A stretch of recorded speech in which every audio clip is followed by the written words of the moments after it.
नमस्कार दोस्तों, एक और इंटरेस्टिंग वीडियो में आप सभी का स्वागत है। दोस्तों, आज की इस वीडियो में हम बात करने वाले हैं प्राचीन समय के वैदिक, आप देखेंगे साइंस के अंदर जो ज्ञात विज्ञान था, उस विज्ञान का एक बहुत बड़ा हिस्सा जो है वो धातु विज्ञान के नाम से जाना जाता था। दोस्तों, आजकल के टाइम पर जो हमारे बच्चे पढ़ते हैं, आप देखेंगे स्कूलों में जो पढ़ाया जाता है वो केमिस्ट्री पढ़ाई जाती है। उसी केमिस्ट्री के अंदर जो है एक छोटे से हिस्से में धातु, मेटल और नॉन मेटल के बारे में जो है बच्चों को ज्ञान दिया जाता है। लेकिन दोस्तों, जब आप जाकर प्राचीन भारत के धातु विज्ञान के बारे में पता करेंगे तो आपको उसके बारे में पता करने के बाद ये पता लगेगा कि जो आज का प्रेजेंट जो धातु विज्ञान है, जो मेटलर्जी का जो नॉलेज है, वो हमारा बिल्कुल बौना है प्राचीन भारतीय विज्ञान के आगे। उसका कारण ये है दोस्तों कि प्राचीन जो मेटलर्जी का जो नॉलेज था वो आज के टाइम से इतना एडवांस था कि शायद हमें जो है वो बहुत टाइम लगेगा उस लेवल तक पहुंचने के लिए। उसका कारण क्या है दोस्तों, ऐसा मैं क्यों बोल रहा हूं, मैं उसका आपको उदाहरण देकर आपको समझाता हूं। दोस्तों, आप देखेंगे तो जो बच्चों को जो पढ़ाया जाता है आजकल के टाइम में केमिस्ट्री के अंदर, वहाँ पर उनको पीरियोडिक टेबल एक बनाकर दी जाती है, जहाँ पर उनको जो है अलग अलग एलिमेंट जो है वो दर्शाए जाते हैं उस पीरियोडिक टेबल में। दोस्तों, वहाँ पर दो मेन कैटेगरियाँ जो हैं वो बनाई जाती हैं, जिनमें एक तरफ जो है वो मेटल को बताया जाता है और दूसरी तरफ जो है कुछ ऐसे एलिमेंट्स को, तत्वों को बताया जाता है जो नॉन मेटल हैं। दोस्तों, इन दोनों का वर्गीकरण कैसे होता है, इन दोनों को अलग कैसे किया जाता है, डिफ्रेंशिएट कैसे किया जाता है, वो भी आप समझ के रखिए। आज का जो मॉडर्न जो विज्ञान है वो मेटल और नॉन मेटल के बारे में, उनकी कुछ प्रॉपर्टीज़ के बारे में जो है डिस्क्राइब करता है कि उनकी फिजिकल प्रॉपर्टी क्या होती है, उनकी केमिकल प्रॉपर्टी क्या होती हैं। तो उन्हीं फिजिकल प्रॉपर्टी और केमिकल प्रॉपर्टी के अकॉर्डिंग जो है किसी भी एलिमेंट को, किसी भी तत्व को ये बताया जाता है कि वो मेटल है या नॉन मेटल है। तो दोस्तों, आपको जानकर आश्चर्य होगा कि जो हमारा वैदिक साइंस था वो सारे ही आप चीज़ों को लगा के देखिए, ज्योतिष, आयुर्वेद, इवन उसके साथ साथ आप देखेंगे तो वास्तु और जो तंत्र विज्ञान था, वो सब आपस में इतने जुड़े हुए थे कि वो सीधे सीधे आपके शरीर से संबंध रखते थे। दोस्तों, आप देखेंगे तो आज के जो है मॉडर्न साइंस के अंदर जहाँ पीरियोडिक टेबल बताई जाती है, बनाई जाती है, उसमें कैल्शियम जो है, उस कैल्शियम को जो है वो मेटल बताया जाता है। और दोस्तों, आप सभी जानते हैं हमारे शरीर के जितने भी जो हड्डी हैं, चाहे वो हमारे दांत हो, चाहे वो हाथ पैरों में प्रेजेंट हड्डी हो, चाहे वो हमारा स्पाइनल कॉर्ड हो, रीढ़ की हड्डी हो, वो सभी कैल्शियम से बने हुए हैं। दोस्तों, इसी के अकॉर्डिंग आप देखेंगे तो जो मेटल की प्रॉपर्टी जो बताई गई हैं वो ये बताई गई हैं कि मेटल जो होता है वो इलेक्ट्रिसिटी का गुड कंडक्टर होता है। उसके साथ साथ आप देखेंगे तो जो हीट का गुड कंडक्टर होता है। ऐसा बताया जाता है कि जो नॉन मेटल है वो हीट का जो है वो गुड कंडक्टर नहीं होता है, इलेक्ट्रिसिटी का गुड कंडक्टर नहीं होता। दोस्तों, ऐसे बहुत सारे डिफ्रेंशिएशन हैं जो आज के आप देखेंगे प्रेजेंट साइंस के अंदर दिए हुए हैं। वैदिक साइंस के अंदर जो पैरामीटर थे वो इससे थोड़े अलग हुआ करते थे। दोस्तों, वो हमारे शरीर से निकलने वाले जो है कुछ द्रव्यों को मेटल बताया जाता था कि वो हमारी बायोलॉजी का ही एक ऐसा फॉर्म होता था कि हमारे शरीर के अंदर भी जो है वो मेटल प्रेजेंट होता है। दोस्तों, जैसे जैसे हमारा विज्ञान एडवांस होगा, एक टाइम पर जितना शोध बढ़ता जाएगा, आप देखेंगे तो साइंटिस्ट ये मानेंगे कि जो हमारे शरीर के अंदर प्रेजेंट कई सारे लिक्विड हैं, उनके अंदर जो मेटल का प्रेजेंस है वो होता है। और कई बार हमारे कुछ ऐसे लिक्विड भी हैं जो हम अपने शरीर से एक्सक्रीट करते हैं, चाहे वो स्पम्स हों या जो है आप उस तरह के और भी कई लिक्विड्स को समझ सकते हैं, जिनको ये बताया जाता था आयुर्वेद के अंदर कि ये धातु हैं। दोस्तों, उसको बताने का कारण ये था क्योंकि हमारा जो ज्ञान था वो इतना एडवांस था, क्योंकि हम जो है वो बाहरी ज्ञान को और जो अपने बॉडी के इंटरनल जो ज्ञान था उन दोनों को रिकनेक्ट करते थे, और वो कनेक्ट करने के बाद जो है हम उसे डिफ्रेंशिएट कर पाते थे। दोस्तों, मैं आपको एक छोटा सा एग्जांपल देकर बताता हूँ। आप जब दिल्ली के अंदर कुतुब मीनार में जाएंगे तो कुतुब मीनार में जो है आप देखेंगे तो एक आयरन का पिलर लगा हुआ है। दोस्तों, वो कुतुब मीनार में जो आयरन का जो पिलर है वो जो कुतुबुद्दीन ऐबक जो मुग़ल जो बताते हैं शासक जो था, उसके टाइम का बनाया हुआ नहीं है। वो चंद्रगुप्त जो है विक्रमादित्य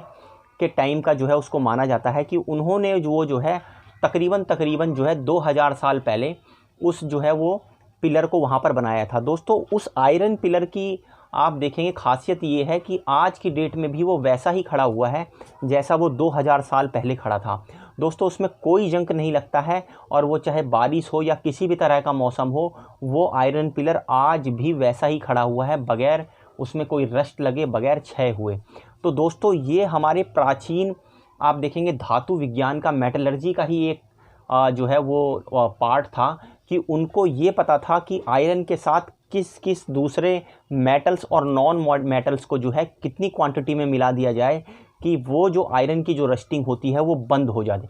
और दोस्तों यही कारण है कि सिर्फ मैंने आपको इसके एक छोटे से हिस्से के बारे में बताया है कि उस आयरन पिलर की बात आप छोड़ दीजिए। आज की डेट में जो है हमारी जो बॉडी में आप देखेंगे तो कई तरह के मेटल प्रेजेंट होते हैं। दोस्तों सोडियम जो है, जो हमारे खाने का नमक होता है, उसके अंदर Na नाम का जो है एक एलिमेंट प्रेजेंट होता है जिसको हम सोडियम बोलते हैं दोस्तों। और ये सोडियम जो है इसकी क्वालिटी ये होती है कि अगर आप इसको एयर में रखेंगे तो वो जो है एयर से रिएक्ट कर कर जो है वो जल जाता है। दोस्तों इसी सोडियम के कारण आप देखेंगे तो आदमी का जो ब्लड प्रेशर है वो बढ़ता और घटता है। दोस्तों उसके साथ साथ मैं आपको एक और इंटरेस्टिंग बात बताऊंगा कि जो वैदिक साइंस था वो इतना एडवांस था कि उन्होंने जो है ये भी बता रखा था कि अगर आप तांबे के लोटे के अंदर पानी को रात भर रख देते हैं तो वो पानी जो है तांबे के मेटलर्जी गुणों के कारण जो है वो चार्ज हो जाता है। अगर हम उस पानी को पीते हैं तो वो पानी जो है हमारे लिए अमृत के समान बन जाता है। दोस्तों यही हमारा एंशिएंट नॉलेज था जिसको ध्यान में रखते हुए वेस्टर्न कंपनियों ने और हमारे यहाँ की भी बहुत सारी कंपनियों ने इसके ऊपर शोध किया है। और आज की डेट में आप देखेंगे तो आपको जगह जगह पर जो है एक नई तरह की जो है प्यूरीफाइंग वाटर मशीन के बारे में पता लग रहा होगा, जो एल्कलाइन वाटर जो है प्रोड्यूस करती है।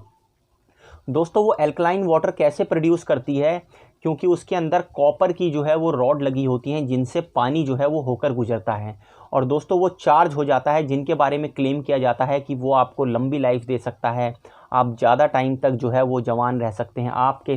जो बॉडी का जो क्षय है, जो डीजेनरेशन है, वो उसको स्लो कर देता है, और उसके तरह तरह के बेनिफिट बताए जाते हैं। दोस्तों उसके साथ साथ मैं जो आपको सबसे लास्ट का एग्जांपल देने वाला हूँ उसको जानकर आप बिल्कुल चौंक जाएंगे। दोस्तों 1962 की बात है। ऐसा बताया जाता है जब तिब्बत के ऊपर चीन ने कब्जा करना शुरू करा तो वहाँ के एक जो है वो बौद्ध गुरु ने जो है, क्योंकि CIA वहाँ पर अमेरिका की जो गुप्त एजेंसी है वो एक्टिव थी, वहाँ के CIA के एक अफसर को जो है वो एक बौद्ध गुरु ने एक छोटी सी जो है मूर्ति पांडुलिपि के साथ जो है वो सौंप दी, और उसको ये बताया कि ये जो मूर्ति है वो आज के समय की ना होकर जो है वो द्वापर के टाइम की जो है वो मूर्ति है। और दोस्तों उसको सुपुर्द करने के साथ साथ उसके बाद जो है चाइना का कब्ज़ा हो गया, और ऐसा बताया जाता है CIA के ऑफिसर जो है उस